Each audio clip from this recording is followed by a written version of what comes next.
মেহেরপুরে এবার লাউ চাষ করে আর্থিকভাবে লাভবান হয়েছেন চাষিরা। বিঘা প্রতি 25 থেকে 30 হাজার টাকা খরচ করে 70 থেকে 80 হাজার টাকার লাউ বিক্রির আশা তাদের। মেহেরপুর প্রতিনিধি গোলাম মোস্তফার রিপোর্ট।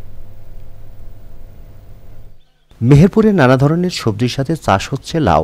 দাম ভালো পাওয়ায় লাভবান হচ্ছেন চাষি।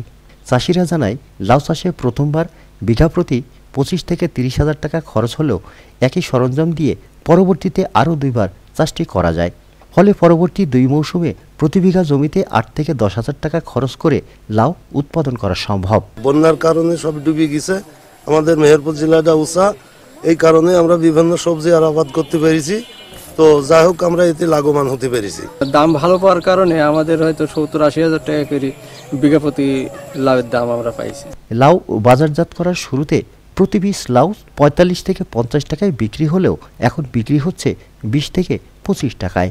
লাউ বিক্রয় করতে তেমন কোনো সমস্যা হয় না, কেননা পার্টি আসে এখান থেকে লাউ কেটে তারা নিজ দায়িত্বে বস্তা করে তারা নিয়ে টাকা দিয়ে চলে যায়। দামও মোটামুটি ভালো, বুঝছেন।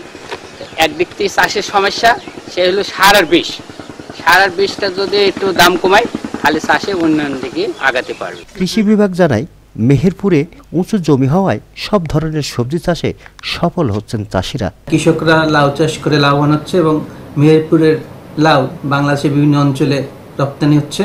আমরা কৃষকদেরকে লাউয়ের আবাদ বৃদ্ধি করার জন্য পরামর্শ দিয়ে যাচ্ছি। কৃষি বিভাগের হিসাবে জেলায় 6000 হেক্টর জমিতে নানান ধরনের সবজি চাষ হয়েছে। এর মধ্যে লাউ চাষ হয়েছে 280 হেক্টর জমিতে। মেহেরপুর থেকে গোলাম মোস্তফা, চ্যানেল আই।